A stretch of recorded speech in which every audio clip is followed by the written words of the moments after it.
नमस्कार, capital TV देख रहे हैं आप और मैं हूं आपके साथ शिवानी रतूड़ी।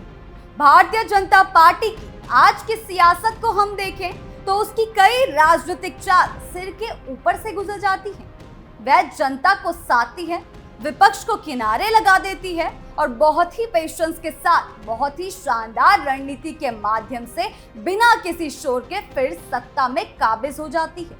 पीएम मोदी शाम को पहुंचते हैं भाजपा मुख्यालय और फिर वहां से जीत की खुशी पूरे देश के साथ शेयर की जाती है। और कुछ ऐसा ही लग रहा है 2026 में बंगाल चुनाव के बाद। तय मानिए, बंगाल चुनाव के बाद पीएम मोदी जाएंगे दीनदयाल उपाध्याय मार्ग और वहीं से बंगाली जनता का आभार प्रकट करेंगे और जीत के लिए उन्हें धन्यवाद कहेंगे। तो चलिए समझते हैं कि बंगाल में बीजेपी ने अपनी रणनीति में ऐसा क्या बदलाव किया है जिससे ममता सत्ता से बेदखल होती हुई दिखाई दे रही है। 2014 के बाद बीजेपी ने पश्चिम बंगाल केवल अपने पूर्वी विस्तार की रणनीति का केंद्र बनाया। शुरुआत में पार्टी के प्रयास सीमित और हाशिए पर दिखे, लेकिन 2019 के लोकसभा चुनाव में राजनीति का खाका पूरी तरह बदल दिया। भाजपा ने गजब प्रदर्शन किया और ममता बनर्जी की तृणमूल कांग्रेस को पहली बार ऐसा राजनीतिक झटका दिया जो वर्षों की स्थिरता को हिला गया। यह परिणाम उस असंतोष का प्रतीक था जो वाम मोर्चे के पतन और तृणमूल के खिलाफ उपज रहा था। लेकिन यह एक अस्थायी उपलब्धि थी जिसे स्थायित्व देने के लिए जमीनी पकड़ और स्थानीय जुड़ाव जरूरी था। 2021 के विधानसभा चुनावों में भाजपा का प्रदर्शन संख्या की दृष्टि से अवश्य ऐतिहासिक था, क्योंकि आप सोचिए कि जो बीजेपी महज 3 सीटों के साथ आत्मविश्वास की कमी से गुजर रही थी, वही बीजेपी अगर 3 सीटों से छलांग लगाकर 77 तक पहुंच जाती है तो ये कोई छोटी उपलब्धि नहीं थी, विशेषकर एक ऐसे राज्य में जहां पार्टी की उपस्थिति दशकों तक प्रतीक भरी थी। लेकिन इसके बाद जो हुआ उसे देखकर तो यही कहा जा सकता है कि बीजेपी को जिस तरह से उछाल मिला वो कायम नहीं रह पाया। तो कारण क्या था? क्या भाजपा बंगाल की आत्मा को पढ़ने में चूक गई? क्योंकि जिस बात की सबसे ज्यादा चर्चा होने लगी वह थी चुनाव प्रचार के दौरान उनका ममता बनर्जी पर किया गया व्यक्तिगत हमला। दीदी ओ दीदी का तंज तो याद ही होगा आपको। पीएम ने कुछ गलत तरीके से इस संबोधन को नहीं कहा, लेकिन बंगाली जनता ने इसे एक स्त्री का अपमान समझा। बंगाली जनता दुर्गा को मां मानती है, काली को मां मानती है और इस मां के प्रति बंगालियों की सांस्कृतिक चेतना देखिए कि राम का विरोध भी उनके लिए बहुत चौंकाने वाली बात नहीं रह जाती। मैं ये नहीं कह रही हूँ कि बंगाली जनता राम का विरोध करती है, बल्कि ये कह रही हूँ कि दुर्गा और काली को लेकर वह बहुत संजीदा है। और इसका असर क्या हुआ? बंगाली आवाम एक महिला नेता को अपमानित होता देख भावनात्मक रूप से उसके पक्ष में लामबंद होना शुरू कर दिया। दीदी ओ दीदी के बाद प्रधानमंत्री मोदी ने कोलकाता की रैली में मंच से बोला, दीदी बोलती है खेला हो बे, मैं कहता हूँ दीदी खेला शेष हो बे। पीएम की ये बात ताली बटोरने के लिए थी, लेकिन असल में इसने ममता को एक स्थानीय योद्धा की तरह पेश कर दिया जो बाहरी ताकतों से अपनी जमीन बचा रही है। इसके अलावा एक बार पीएम मोदी ने कहा कि दीदी आपने 10 साल दिए, अब एक मौका हमें दीजिए। पीएम की इन बातों में कुछ बुरा नहीं था, लेकिन बंगालियों ने इसे बंगाल के बाहर के व्यक्ति के रिक्वेस्ट के तौर पर लिया जो ममता का विकल्प तैयार करने के लिए कोशिश कर रहा है। तो देखा जाए तो यहीं से असली चूक शुरू हुई। भाजपा ने बार बार ममता बनर्जी को बाहरी ताकतों का हिस्सा बताने की कोशिश की, जबकि बंगाल के लिए ममता बनर्जी वह स्त्री है जिसने वाम शासन को अकेले दम पर हराया और जिसकी आवाज बंगाल के गरीब, महिलाओं और मुस्लिम इलाकों में सुनी जाती है। दूसरी ओर भाजपा का चेहरा इस चुनाव में ममता का कोई स्थानीय समक्ष नहीं था। शुभेंदु अधिकारी की लोकप्रियता सीमित थी और बाकी नेतृत्व प्रचार के केंद्र में भी कभी आ ही नहीं पाया। बंगाल की धरती पर भाजपा ने जो धार्मिक बातें कही या जिन नारों स्लोगनों को अपनाया वह भी राज्य के सांस्कृतिक सोच से टकरा गया।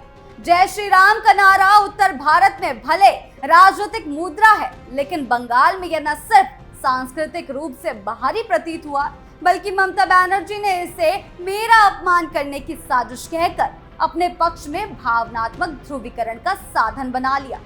नंदीग्राम में जब उन्हें जय श्री राम कहकर उकसाया गया और उन्होंने मंच छोड़ दिया, तब उस क्षण ने उनकी छवि एक पीड़ित और प्रतिरोध करने वाली नेता की तरह और भी मजबूत की। इन तमाम बातों का नतीजा यह हुआ कि भाजपा एक हाई वोल्टेज चुनावी मशीन तो बनी, लेकिन जड़ नहीं जमा सकी और 2024 के लोकसभा चुनाव में यह स्पष्ट हो गया कि 2019 की जो गति थी वह बनी नहीं रह सकी। कई सीटों पर भाजपा पिछड़ गई, वोट शेयर घटा और संगठनात्मक स्तर पर भाजपा का आधार खिसकता दिखा। लेकिन ये तो रही पुरानी भाजपा की रणनीति। अब चलिए उस नई भाजपा की रणनीति के बारे में बातें कर लेते हैं, जिसने समय के साथ खुद को चेंज किया और उसके इस चेंज के कारण ममता की 2026 विधानसभा चुनाव में हार तय है। और ये सच्चाई है कि अब भाजपा ने इस अनुभव से सबक लिया है। हाल के भाषणों में पीएम मोदी का लहजा बदला है। अब ममता पर हमला वैचारिक स्तर पर है, व्यक्तिगत स्तर पर नहीं। अब प्रधानमंत्री कादम्बिनी गांगुली जैसी बंगाल की ऐतिहासिक हस्तियों को याद करते हैं, दुर्गा माँ की बात करते हैं और बंगाल के गौरव को सामने रखते हैं। जय काली माँ, जय दुर्गा माँ जैसे उद्योग अब जय श्री राम की जगह ले रहे हैं। तो कुल मिलाकर देखा जाए तो ये बदलाव सिर्फ भाषा का नहीं है, रणनीति के हैं। भाजपा ने अब ममता को हटाने के बजाय तृणमूल शासन के भ्रष्टाचार, महिला उत्पीड़न और स्थानीय असंतोष को आधार बनाया है। वो बार बार इस पर चोट करती है, लेकिन ममता पर व्यक्तिगत हमले से बचती है, खास तौर पर तब और भी ज्यादा जब बंगाल में निकट भविष्य में महिलाओं को लेकर दीदी ने कुछ बड़ा डिसीजन लिया हो या कोई बड़ी योजना चलाई हो। और सबसे बड़ी बात कि बीजेपी का यह बड़ा प्रयास है कि जब तक बहुत जरूरी ना हो जाए वह उन पर व्यक्तिगत हमलों से हर हाल में बचेगी। अब अगर पंचायत चुनावों को ही देखें तो उसमें जिस तरह से हिंसा और धांधली के आरोप लगे, भाजपा ने उसी को जनता के बीच ले जाकर गवर्नेंस बनाम गुंडागर्दी की लड़ाई में बदलने की कोशिश शुरू कर दी। और सबसे बड़ी बात कि भ्रष्टाचार, महिलाओं की असुरक्षा, बेरोजगारी और विकास की विफलता जैसे मुद्दों पर भाजपा की आवाज को जनता सुन भी रही है। दूसरी खास बात जिसके बारे में मैंने पहले भी कहा और वो है सांस्कृतिक जुड़ाव की बात, जिसे लेकर भी पार्टी सतर्क हो गई है। अब जय श्री राम की बजाय जय दुर्गा, जय काली भी सुनने को मिल रहे हैं। अब मंच से कादम्बिनी गांगुली, बंकिम चंद्र और रविंद्रनाथ ठाकुर की बात हो रही है। तो इसका मतलब साफ है कि अब भाजपा बंगाल से बात कर रही है, बंगाल को नहीं सिखा रही। दूसरा एक शानदार पक्ष है भाजपा के फेवर में और वह है SIR यानी सेलेक्टिव इंक्लूजन एंड रिमूवल जैसी मतदाता सूची को शुद्ध करने की प्रक्रिया। और ये भाजपा का मास्टर स्ट्रोक है। यदि अवैध प्रवासियों के नाम सूची से हटे तो ममता बनर्जी का पारंपरिक वोट बैंक कमजोर हो सकता है। भाजपा को पता है कि ये चुनाव केवल राजनीतिक नहीं, डेमोग्राफिक चेंज की दिशा में भी बड़ी भूमिका निभा सकता है। तो कहा जा सकता है कि 2021 की चूक, जहां भाजपा ने ममता बनर्जी को बंगाल की सबसे मजबूत पहचान में बदलने में खुद सहयोग कर दिया था, अब एक रणनीतिक सबक बन चुकी है। 2026 के विधानसभा चुनाव में अगर भाजपा अपनी भाषा, शैली और स्थानीय नेतृत्व को सही दिशा में साध पाई तो इसकी पूरी संभावना बनती है कि पहली बार बंगाल की सत्ता में ममता को पटखनी देकर बीजेपी बंगाल की सत्ता पर काबिज हो जाए।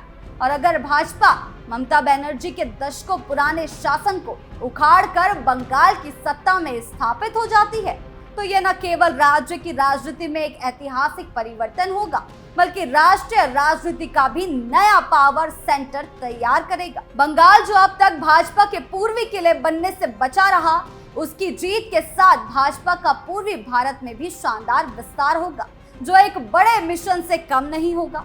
इसका परिणाम क्या होगा? पूर्वोत्तर से लेकर उड़ीसा तक उसका प्रभाव और स्थायित्व बढ़ेगा। इससे भाजपा को न सिर्फ राज्यसभा में ताकत मिलेगी, बल्कि लोकसभा की आगामी रणनीति में भी बंगाल निर्णायक भूमिका निभा सकेगा। यह परिवर्तन सिर्फ सरकार का नहीं, बल्कि एक वैचारिक बदलाव होगा। बंगाल की राजनीति पहली बार जाति तुष्टीकरण और सिंडिकेट राज से मुक्त होकर सुशासन, राष्ट्रवाद और विकास की ओर कदम बढ़ाएगी। केंद्र और राज्य के बीच पहली बार वैचारिक समन्वय होगा, जिससे इंफ्रास्ट्रक्चर, उद्योग, रोजगार और निवेश की नई लहर बंगाल को भारत की आर्थिक धुरी बना सकती है। भाजपा के लिए जीत सिर्फ एक राज्य को जीत लेने की बात नहीं होगी, बल्कि पूरे भारत के विपक्षी राज्यों या कह सकते हैं कि विपक्ष को एक मैसेज जाएगा कि भाजपा ने उस किले को फतेह कर लिया जिसे अजेय माना जाता था। आपको क्या लगता है, हमें कमेंट सेक्शन में जरूर बताएं। वीडियो अच्छी लगी हो तो लाइक शेयर करें और चैनल को सब्सक्राइब करना ना भूलें। नमस्कार।